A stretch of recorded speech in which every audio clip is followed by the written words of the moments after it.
Thank you for joining us for a very special presentation from Graphic History Company, a Cyber Monday special GHCoStories. Joining us today will be Barbara Bray, the author of Grow Your Why, and of course, Walter Greason and Tim Fielder, the author and illustrator of the Graphic History of Hip Hop. We are live on Facebook, Twitter, LinkedIn, YouTube, Instagram, and the Graphic History Company website. This is a partnership with Barbara Bray. We're on Barbara's Facebook and LinkedIn accounts. We're on the Graphic History Company YouTube, Twitter, and Instagram accounts, and the website as well.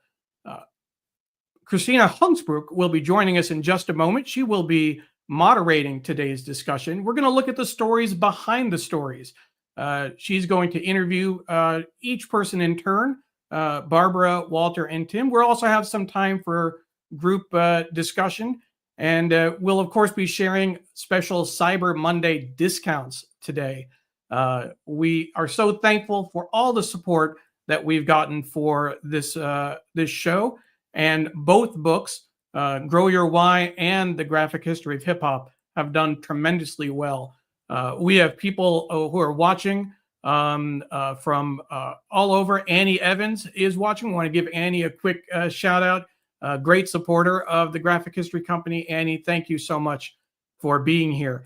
If you're watching on Facebook, make sure you hit play on the video so that if you leave a comment, we will be able to put it on screen. Please like, comment, retweet, share, repost, mention people, do all the things that you do on social media to let folks know about this great show. Now, I'm going to bring on our moderator, Christina Hungsproke. Thanks, Neil. Hey, Neil. Thank you so much, everybody. Great to be here. We are super excited. I'm Christina Hungsproke of the Graphic History Company.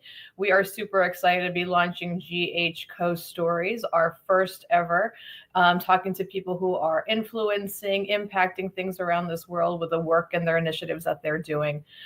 We have a great Cyber Monday show, so tune in. We've got some great Cyber Monday deals on the books that we're talking about today. Our guests will be Walter Greason and Tim Fielder of the Graphic History Company and the Graphic History of Hip Hop.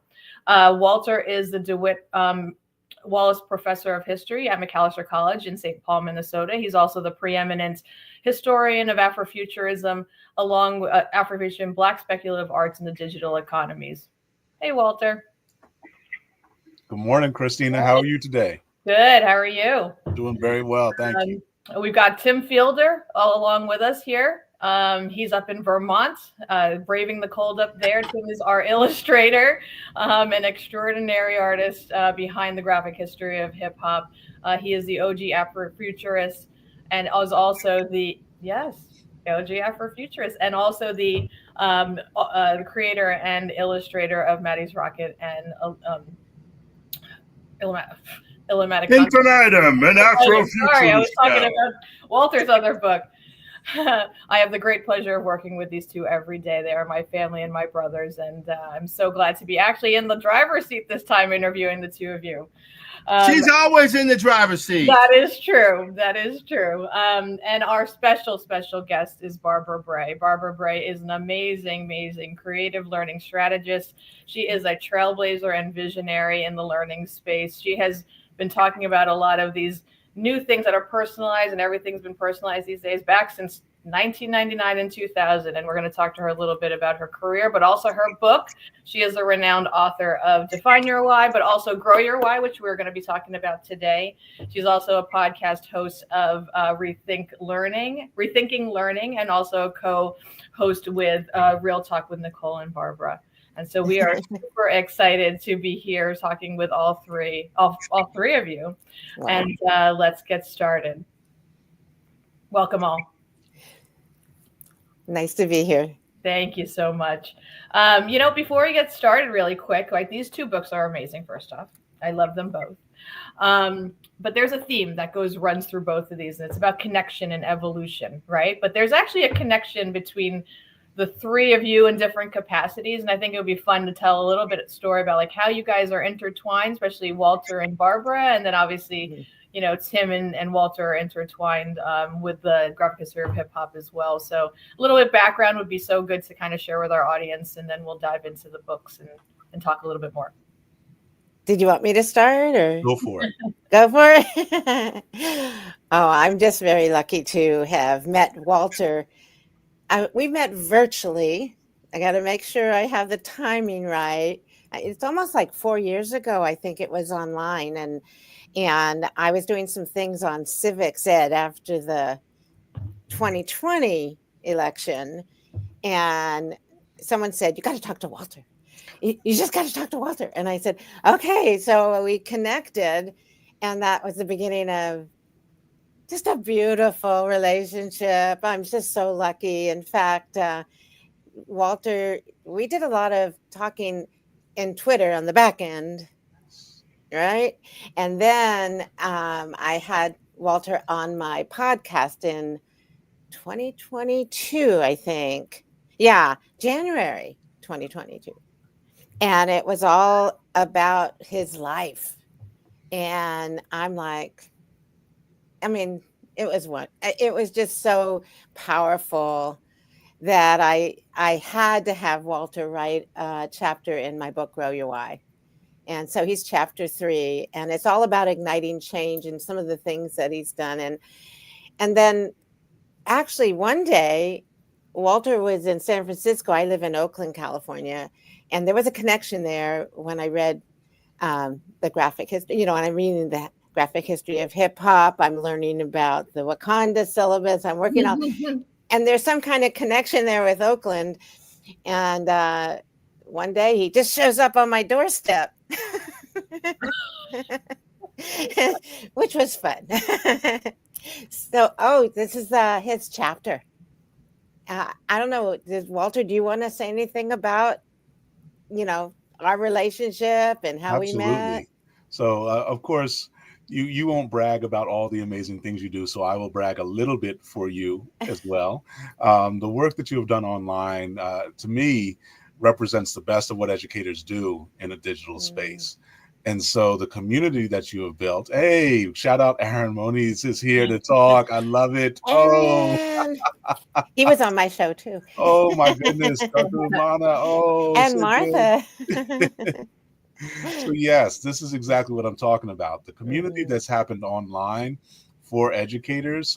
For me, it goes back to probably 2012 or 2013 when people would laugh at the notion of education being part of a social media conversation. But I'll tell you, Barbara, you have absolutely mastered the work. Every week, Rethinking Learning brings people together to share gifts and resources. And there's become a kind of phrase that educators use about their collective brain, that they can ask a question out to the universe on social media, and then they'll get all these answers back that they had never dreamed of before. And so you live in a reality that people thought couldn't exist, and you cultivate it, you garden it, you make it so that we weed out pieces that are destructive to us, and you water and nurture all of the best ideas and practices. And so, Barbara, it's just a tremendous honor to always be connected with everything you do, and seeing it every week keeps me energized. Oh, thank you. Yeah, I started long ago, and my family thinks he says, you got to come back to reality. No, I said, I'm in virtual reality. I love it. And I wouldn't have met you if we didn't have that. So it's been, I'm really grateful for our relationship. Certainly. And now I get to meet Tim. Tim Fielder. So a little bit of his backstory with these two guys. Certainly they are collaborators on the graphic history of hip hop, but they have met many moons ago before this collaboration took place. And certainly give it a go, share your story there. Talk about Afrofuturism, man. Let them know. Yeah. So back in 1966, I was born. Which ironically enough was the same year that Black Panther premiered, Star Trek premiered, Samuel R. Delaney began Nova in 1966. So it was a lot, and then I showed up. So it was a lot of things that happened in the kind of Afrofuturist science fiction lexicon that year. But all joking aside, Walter and I met in 2016 during a symposium at Jackson State University called Planet Deep South. And it was all of the primary Afrofuturists that you see going today who were really at that event. I mean, many of them are, huge names, but Walter was there and I was there, and we hit it off. I was obviously, like now, the comedic relief during that event. And we always, were friendly, and he was always cool, and we stayed in touch. And then my career went to where it went with my books, and Walter, of course, continued to move up in his writing and in academic career. And then in 2022, Christmas, around this period, I was in New Orleans over my mother-in-law's house, and I gave a call. He gave me a call. Hey, man, it's Tim. It's Walter. I was like, hey, man, what's up? Thinking to myself, I don't think I owe him money or anything, And he said, hey, the Department of Education wants to put together a life, a history of hip hop for the 50th anniversary. And we worked on it for about 9 or 10 months. And in November, it premiered in floppy version. And to pretty amazing fanfare where we almost got assaulted by school kids. A lot of kind of crazy stuff that happened. And then Christina, who is our brain, said, we got to get together and do something to form this company. We founded the Graphic History Company. And it came out in hard cover editions here and soft cover editions there. And it premiered in April of this year. And we have been touring like maniacs. And my relationship with Walter and Christina, I should speak to both, really changed. God, I'm trying to, one thing, I've released books before, and it's great. But none of my books have gotten the reception this book has gotten. And you know what? We're going to talk about. Hold that for a thought. Okay, yes, that's it. You're the moderator. I'm okay. I'm chilling. I'm chilling. Yes. Yeah, don't jump the gun. But no, this is great, and certainly, and Walter and I have known each other for a very long time back in the day. Don't say how many years. I'm not saying how many years. You're only 25. Many years. But since my college, and he is my brother, and this has been a lot of fun. Ride with Tim and him, but you guys had mentioned, Walter, you started getting into it with Barbara's background in terms of her being. I called her a trailblazer. I certainly think that. And even though Barbara, you said your family's like, come get grounded in reality. No, you're in virtual reality, because the reality is like you were seeing these things happen way before people were really getting on board, and it would be great for you to show and tell us a little bit about your career trajectory, because this, your is certainly about purpose, and you've found purpose along the way in your own career. And we're going to get into some of the details of the book, but how did you kind of go from the different stages and where you are today into getting to grow your why? Well, I'm pretty old, so it might take a little bit of time. So no, I'll try to summarize it. But education is my second career. I was a dental hygienist for a few years. Wow. Yeah. And realized I went into that because my guidance counselor said, you'd be good at it. And I didn't have that feeling of believing in myself in anything else at that time. When I got into it, I started teaching dental hygiene.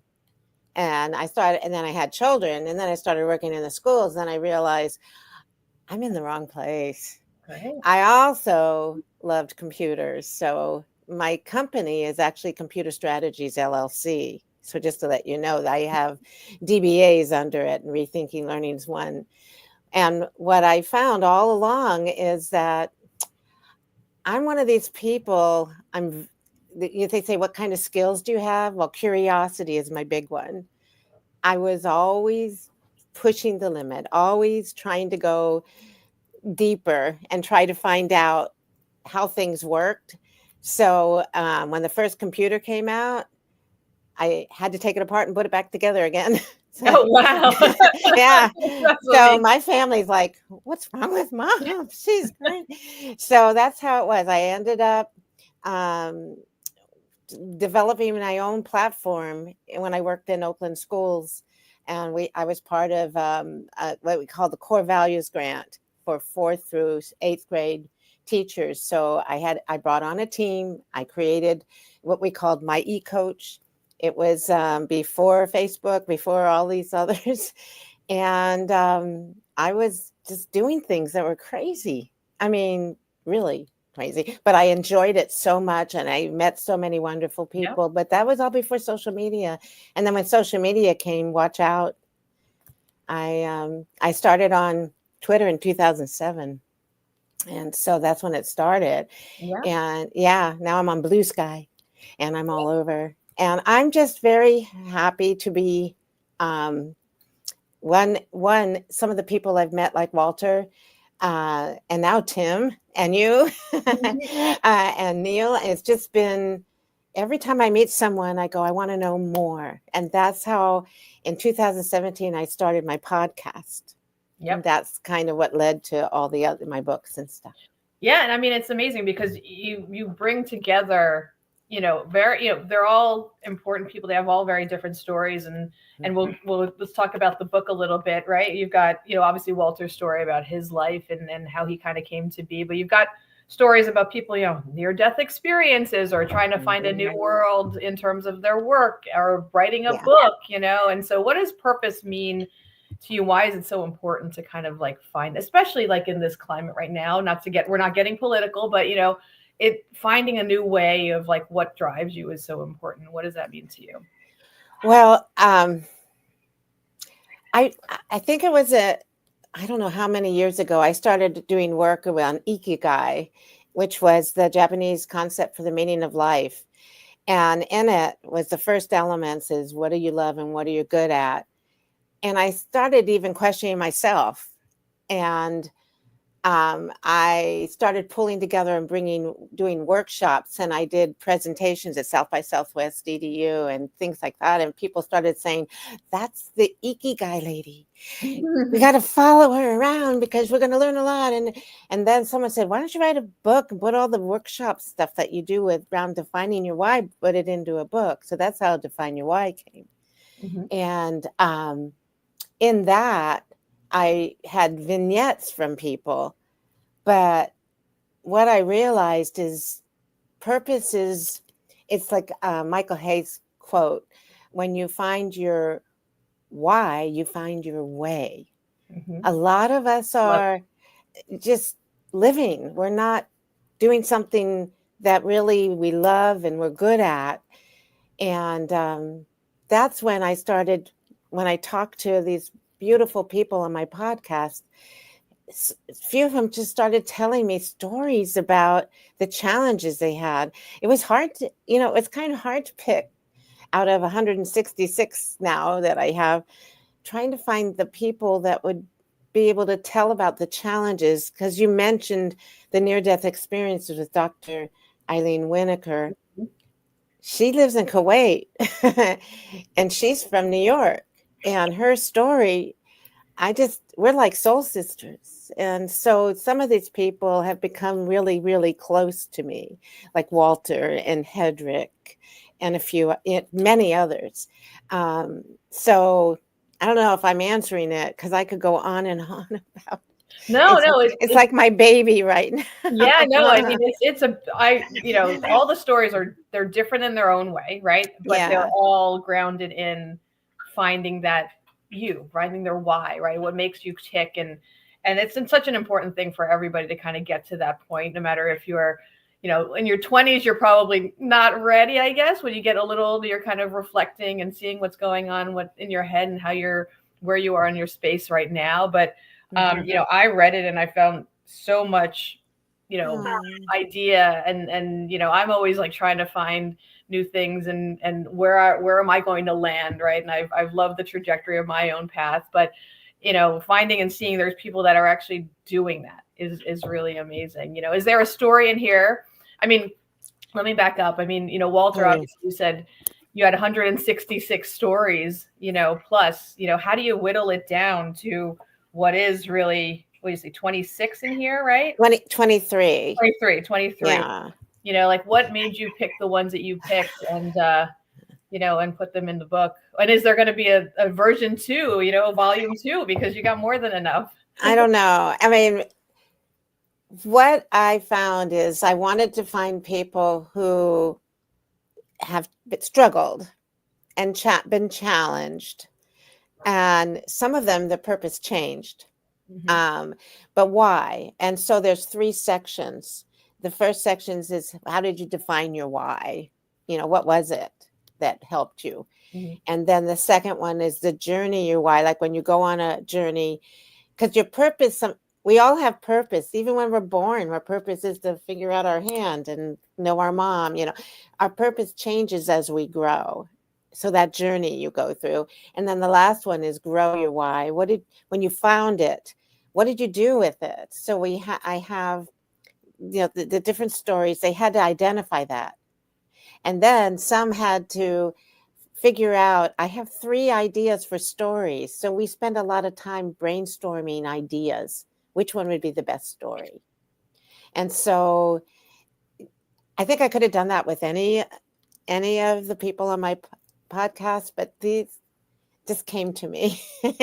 And they are just so special. So I hope people enjoy it. Like you said, thank you so much for reading it, Christina. Oh yeah, no, absolutely. I mean, I Walter had mentioned you many moons ago to me, and when he said that we were going to have you for this podcast, I was like, oh, definitely. I need to kind of work my way through the book. And this again, guys, you know, if you don't have a copy, definitely grab one. It is a very easy but inspirational read. It comes in the 23 chapters, and you know, each story, like I said, it hits you in different ways, and you'll find one that really hits you probably a little bit closer to heart. But yeah, no. I need to say one more thing though. Sure.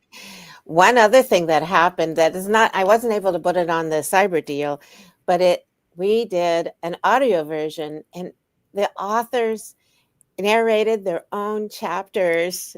It is so, every time I listen to them, I start to cry, because when you can hear their voices, it is the most, it touches me. And like Walter, when he did his, I think Neil worked with him. So it was fun, but it's like, oh my gosh, I just want to say, if you get a chance to get that audio version, you can also get the Kindle version, and then you can look at the, you know, the stories, because in the stories, but they're all, you can link to them and get more information about them. Barbara, I want to jump in to make sure people know about the great Cyber Monday deal that you're offering for Grow Your Why. 25% off the book and a $2.99 special on the Kindle version. You see the QR code on the screen. People can hit the QR code to go get the discounts.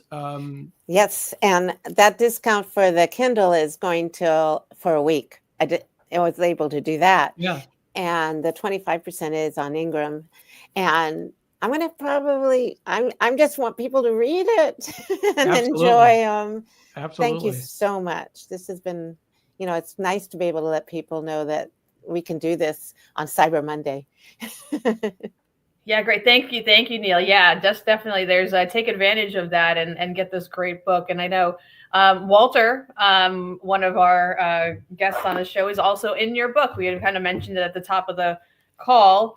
Yes. And wanted to bring Walter into this discussion to kind of talk through, like, what was that experience like, you know, kind of getting things together with Barbara, but also, you know, tell us a little bit about the story that you have in the book. Because certainly, you know, as much as I've known you all my life, practically, there's all these elements that I don't know, and this was one of them. And again, very enlightening, but certainly share that, and then share how you guys kind of work through this process.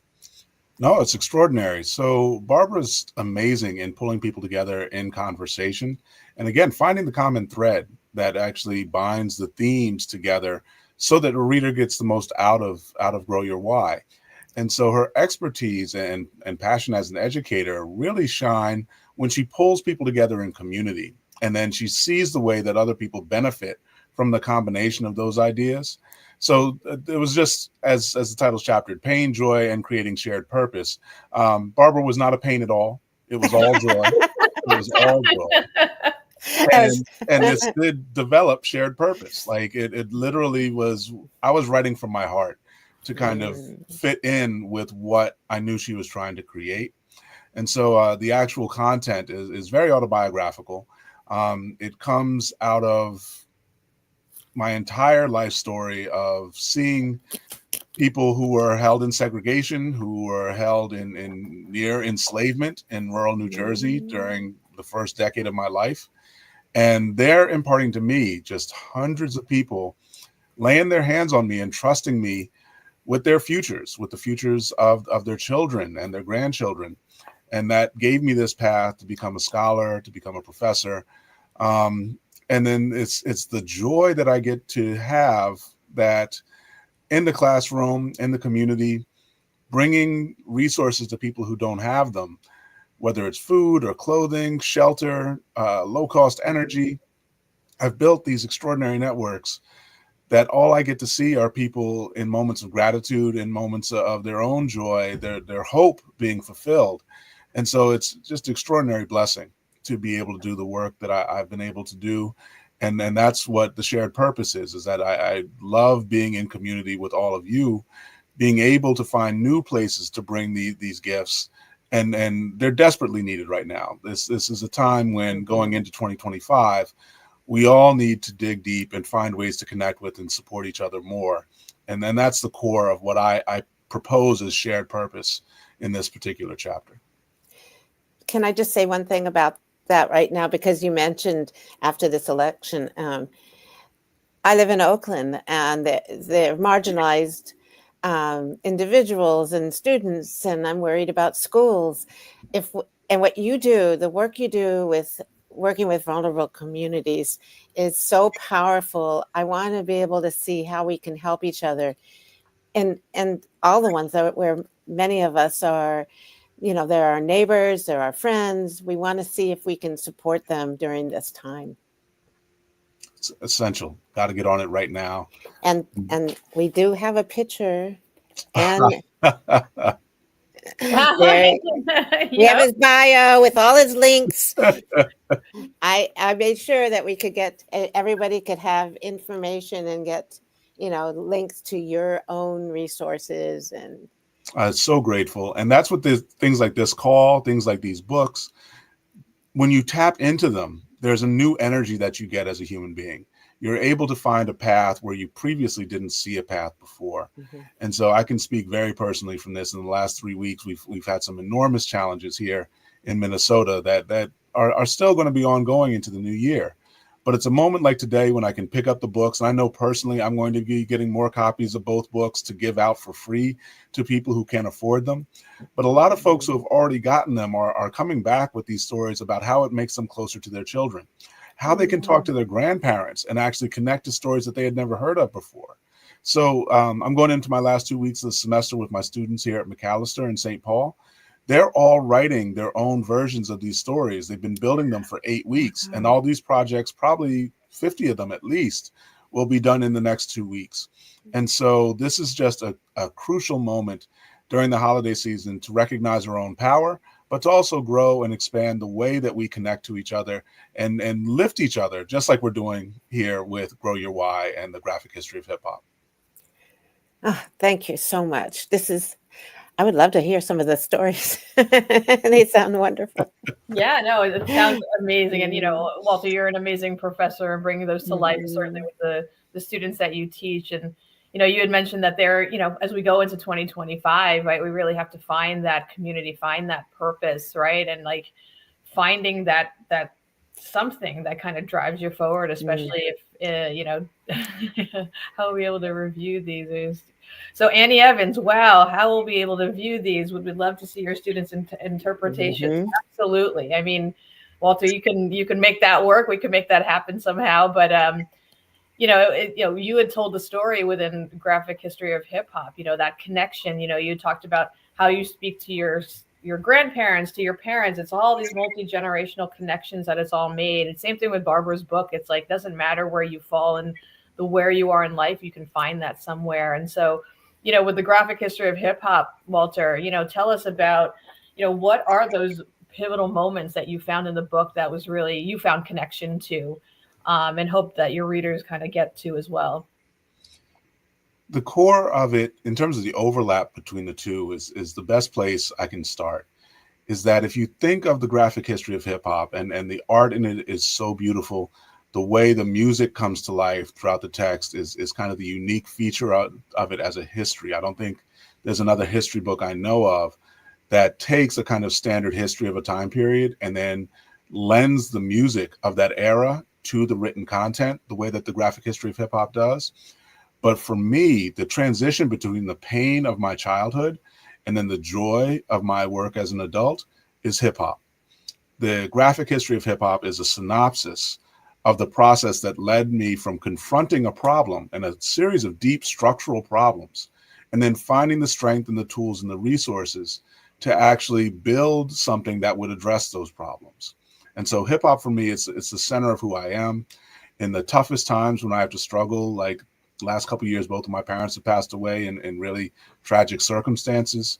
Being able to maintain strength and faith, determination, for me, always comes back to hip hop. And so the best of hip hop, things that aren't just done for commercial sale, that's the story that I'm trying to tell in the script. That's what Tim brings to life with his art. And so when you see and you read all of the stories in Barbara's book, all of these different people growing their whys, there are these different ways that people found and confronted adversity and overcame it. For me, it's the graphic history of hip hop that tells the story of the transition between pain and joy towards shared purpose. And that is an underlying theme. So the two books work really together very well, especially in, say, middle school or high school context, or even early college, or if you're in student life working in like a residence hall and you're trying to build community with all the students who are living in a dormitory together. These books are designed to help people find their own voice and then identify that passion that burns within them, that they can find their own path forward and actually create things that are of extraordinary worth and beauty. Certainly. And then I think a lot of it is about activation, right? And you're hearing a lot of, people feeling, coming out of the election, a little bit of, hesitation, downtrodden, but now you're feeling that hopefully activation, coming into the fray. And that's really what the books are about, right? People finding that voice to kind of move forward and, in the face of some adversity, either personal, professional, environmental, economic, you find that moment where you're going to be able to, make a difference and make an impact. And certainly GHCoStories, that's really what we're about in terms of, highlighting these individuals and works and initiatives that really bring forth the best of, what can really be. And, with the graphic history of hip hop certainly has a very special place in my heart. I'm wearing our graphic history t-shirt.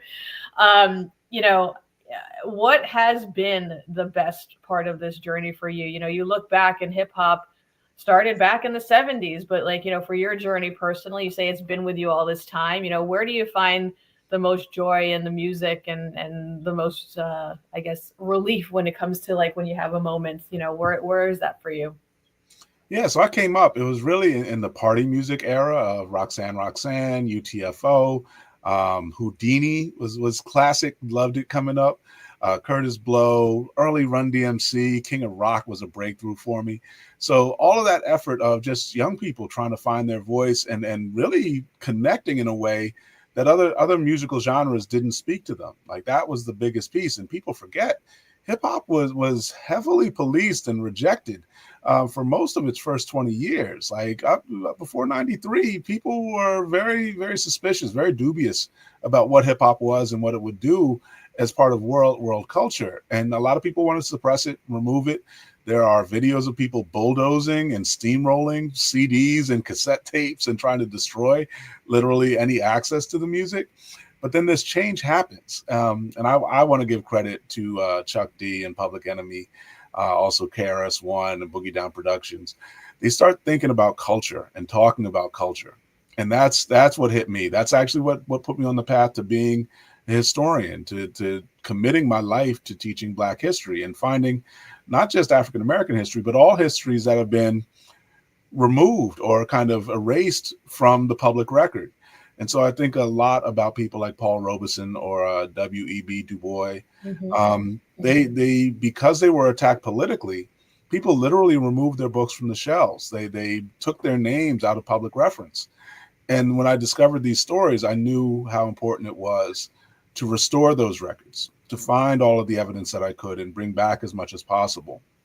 And the tragedy was still in the place where I grew up, that you know very well, that the places and the families that I was surrounded with can no longer live there. Their homes have been bulldozed. The family property that I have is gone.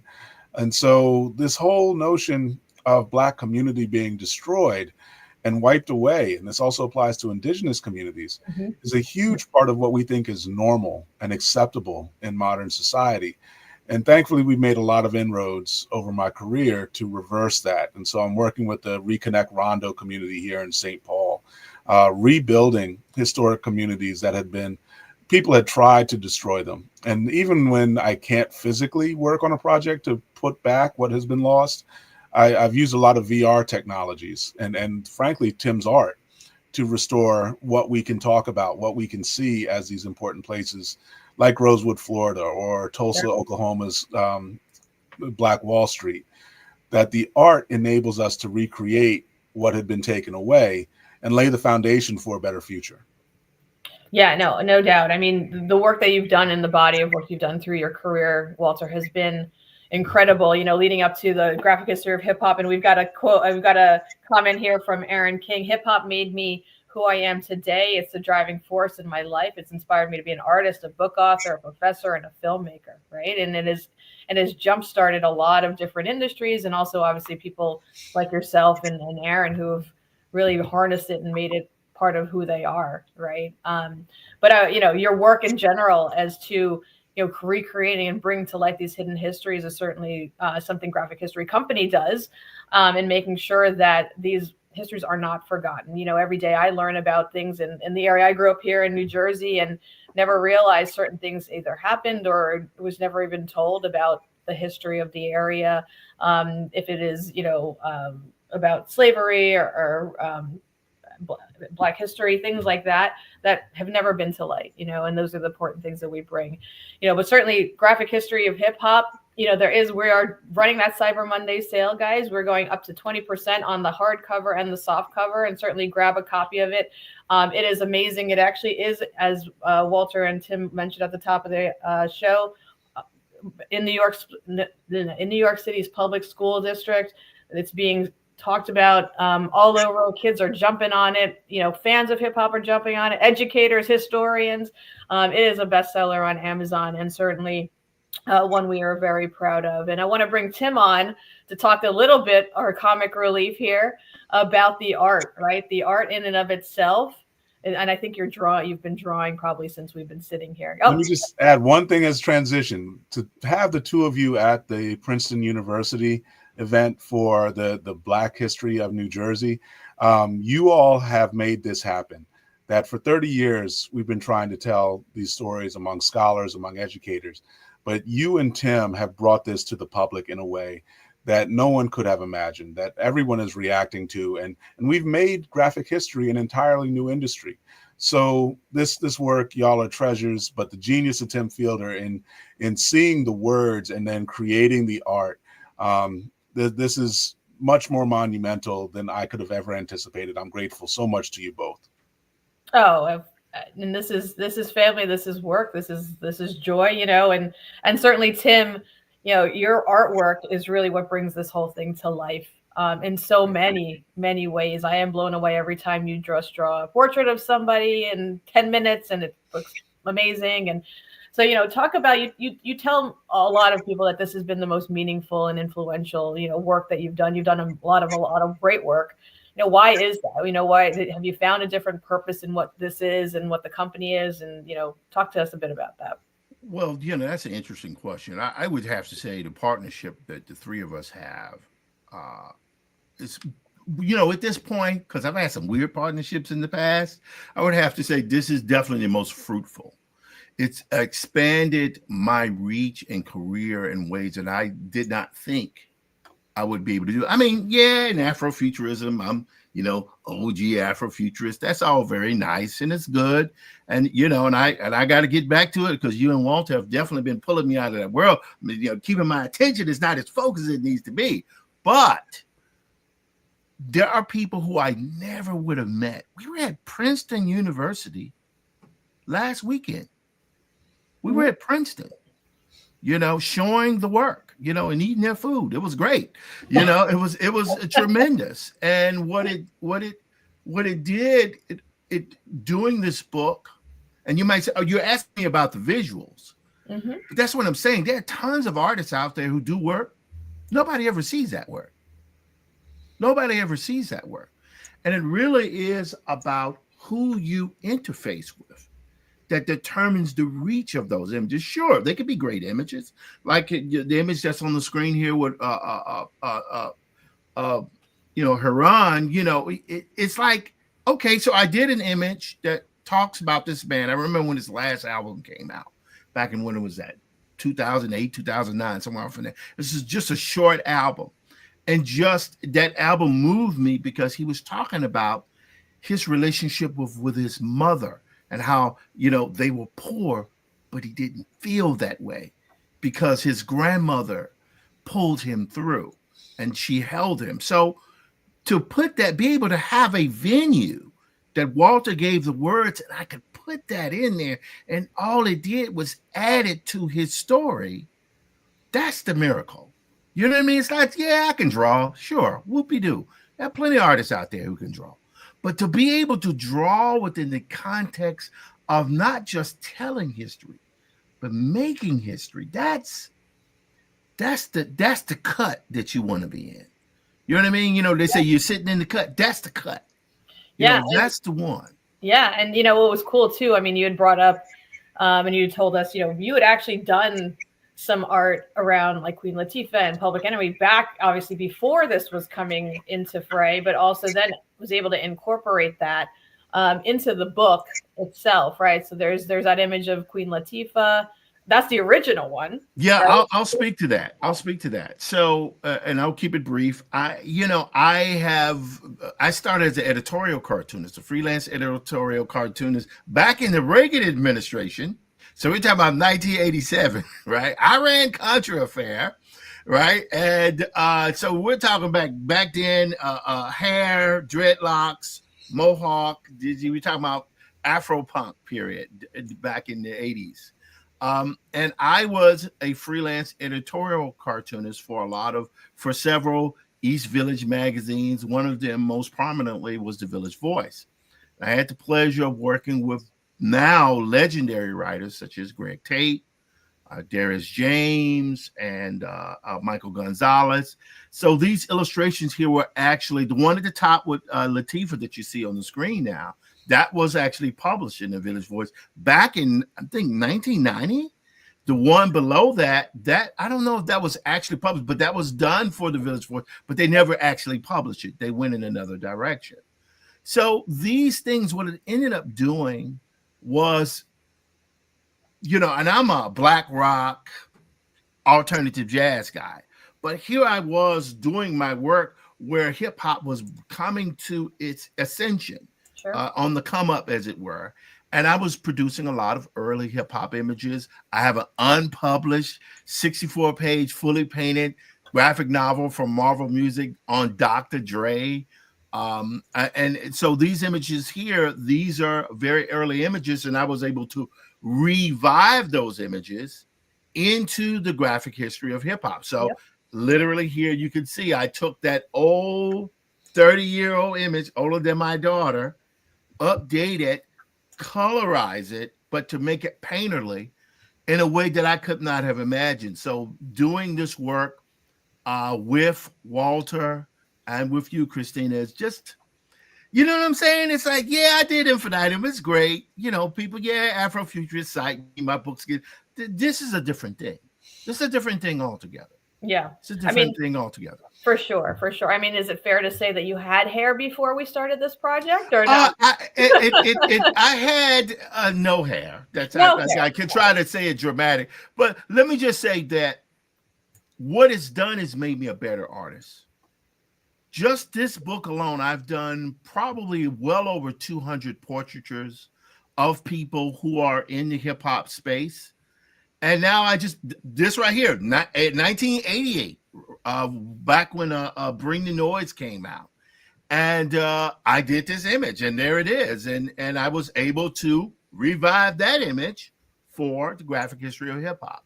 So what you're doing, and I should say, one of the things about East Village Rags, East Village Publications, you're doing those publications, those images are published, but you never see them again because they're printed on newsprint paper, which is by default disposable. This book gave me thank you, Aaron. I appreciate that. This book gave me the ability to revive work that was frankly lost to history and to bring it into the contemporary space. Yeah. And I'm just forever grateful for that. Yeah, no, it's great. And Barbara is she's making a comment, even though she's here with us. The graphic history of hip hop. Wow, Tim is an amazing illustrator, Walter, a historian, and shares how this book and the first step in understanding the miracle of countless dreams affirmed. And so, Barbara, we're going to bring you on back. I want to hear, you said that you had read it, you bought it, and certainly we have your book as well. We'd love, I know Walter gave a glowing review of this, and so did I. This is amazing. Again, we have a Cyber Monday sale on both books. Definitely pick up your copy. But certainly, Barbara, after you took a look at this book, Walter and Tim's book, what did you think about that? I said, we need it, especially now when they're erasing history. We need to bring this back. And the way that Walter and Tim put this together, it's easy to read. It's easy to understand what people went through. And since I live in Oakland, I've seen, that the communities are in trouble. And when they have this in their hands, they're proud. We need the children. We need people to read this. So it was such a gift to me. Thank you so much for sharing this with me and the world. And Tim, you're a genius illustrator. It's amazing.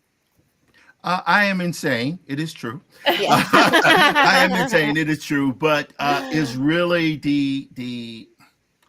I have to say this, and this is specifically for Walter. Walter could have shut me down months ago. But what he ultimately ended up doing was allowed me to express myself in a way that no other writer I have ever worked with did.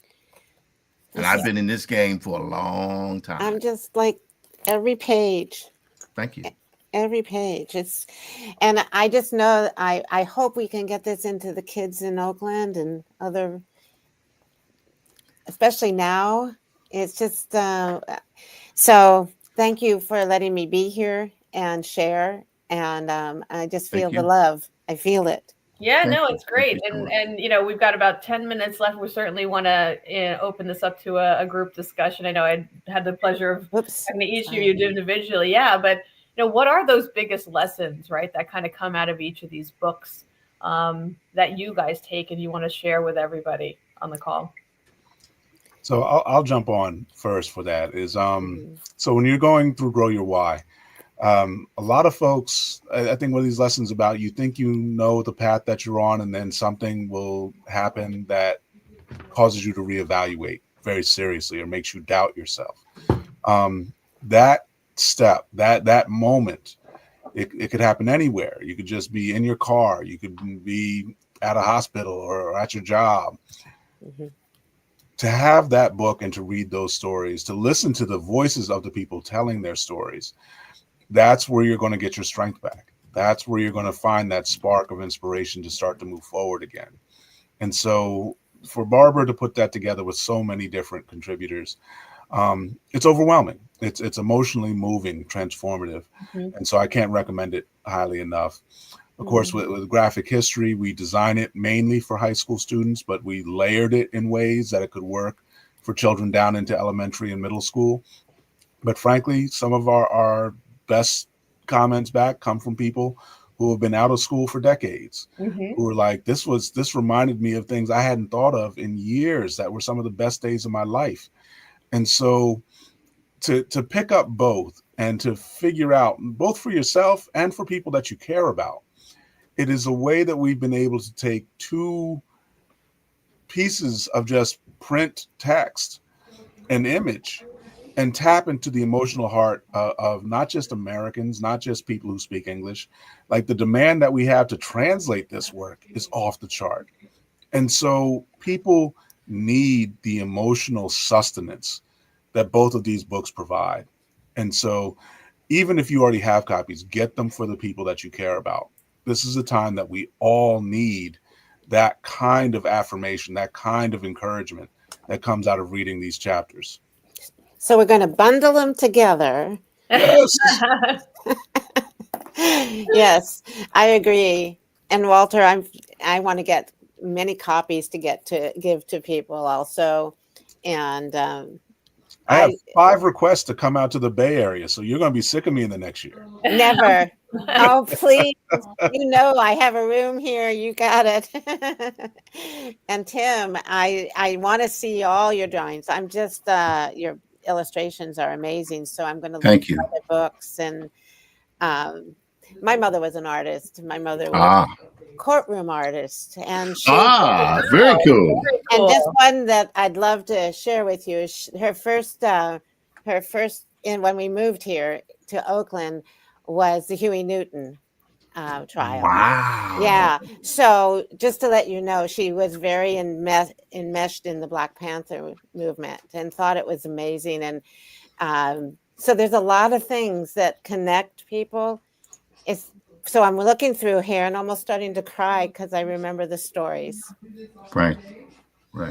And I think that is true for a lot of people who have certainly picked up the book on both sides. You know, the graphic history of hip hop, you know, we talked about that. It can really span somebody who was really at the front end of this movement and saw it kind of be birthed, but also now talking about it to your kids, right? And like bringing that back up. And, you know, there's obviously a lot of music out there right now, and hip hop is certainly evolved, but you know, there's always a story that has been rooted in where it came from, and that could always be shared. You know, I get the benefit of being able to teach this to my 6-year-old, and he's a rock guy like Tim and my husband, but I'm getting him there with the hip hop, which I do love myself. And so it just being able to transcend it, that, you know, it's something at the heart of a lot of people, and doesn't matter if you're old or young, there's a place for it all. And with Grow Your Why too, Barbara, I think again, some of the stories, it's like you went on an emotional roller coaster when I was reading them in a good way. Yeah. And it was just like, some are like, oh my God, I can't believe that happened. Or that's amazing that they found their way to, you know, writing a book or fighting things. And obviously Walter's story, that is very close to home, you know, was very great to hear and see. We've got some great comments coming through on a number of fronts. Aaron King, this needs to be a part of the middle school curriculum. And I think that's both. Wow, Barbara Bray, what an interesting backstory. Yeah. Awesome. Neil's posting on the comments too, guys, if you want to shop both books, or if you didn't pick up the QR code, certainly grab that. We are all very excited to be here talking about this and being able to share all the stories with everybody this Cyber Monday. So if it's the book or something else, take a look at what's going on out there. But part of also what we've been doing is tomorrow's Giving Tuesday, right? Thanksgiving just passed, and we're all grateful for the family and friends that we have. But certainly Giving Tuesday is an important part of, you know, what we do here at Graphic History Company, and rooted in why we do what we do.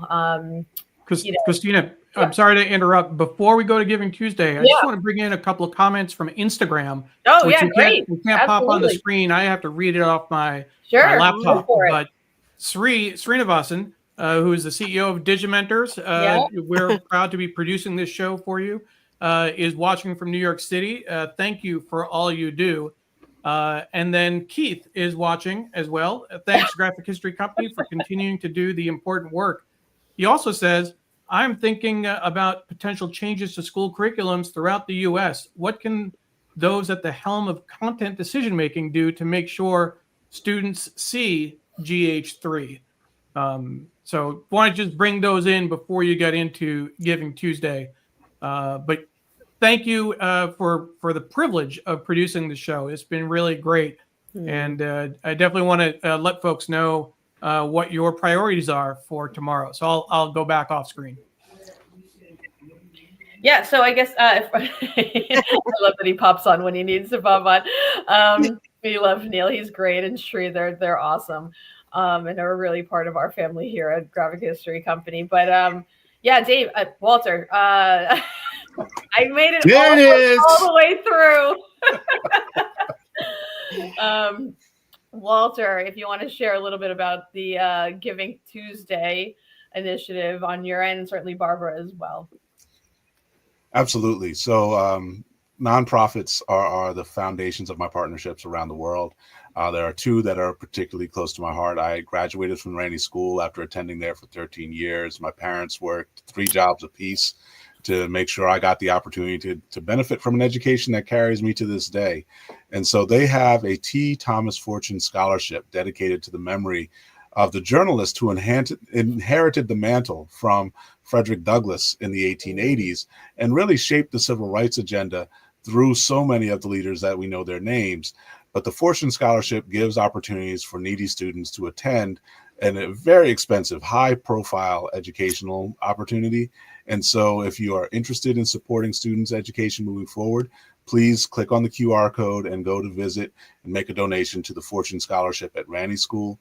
The other is the people who basically make my job possible here at Macalester. Mahmoud El-Kati is essentially the most prominent civil rights scholar in the Twin Cities over the last 50 years. And so he was a huge part of what made my current role possible. Our El-Kati History Department Fund sponsors for students and for researchers to do continuing work, especially in this era following George Floyd, to hold people accountable and to create equity and justice for all in this region of the upper Midwest. So also take a look on Macalester on Giving Tuesday and look for the El-Kati History Department Fund. That's a crucial way to help out so many young people, tens of thousands across the city. Awesome. Thank you, Walter. So Peter Reynolds and Paul Reynolds, they have the Center for Teaching, Learning, and Creativity in Dedham, Massachusetts, and near Boston. And what they do, this is a wonderful center that gives back to educators and to children in the community. And they can come there and they can learn. And I love their work. They give away books. They have their own bookstore. And I've known Peter for a long time. And I met him in the late 80s. And so I feel these are just wonderful, wonderful people who always give back. So that's one I'd love people to know about. And this is the Alameda. This is where I live in Alameda County. And there's a food bank. And right now, there are people in my community in Oakland and other parts that are really struggling. And I always give to the Alameda County Food Bank, but I'd love people to, if they want to give to a beautiful community and help this, these mostly children and people who are really struggling. This is just a lovely nonprofit. Amazing. I mean, they're all amazing charities. I'm not sure who's. And certainly, if you guys have anybody who's on the phone on the cast, certainly donate as you see fit. But Giving Tuesday is certainly an important part. As much as Cyber Monday is a great day to get some sales and. Okay, I really appreciate that so that I can at least go to work. Barbara, I'll give to yours. I hope you'll also think about giving a little bit. I can definitely pledge at minimum 50 each for yours. And so we'll see what I can put together in the next couple of days. Thank you so much. Well, thank you, everybody. Walter, Tim, Barbara, especially. It has been a pleasure. Thank you all for joining. It has been such a great time talking with all of you guys. Do great things. Continue to do great things. Right. Come back by great day. Thanks for joining, everybody. And the tires, Thank you. you guys have a record of me the last time I came in there?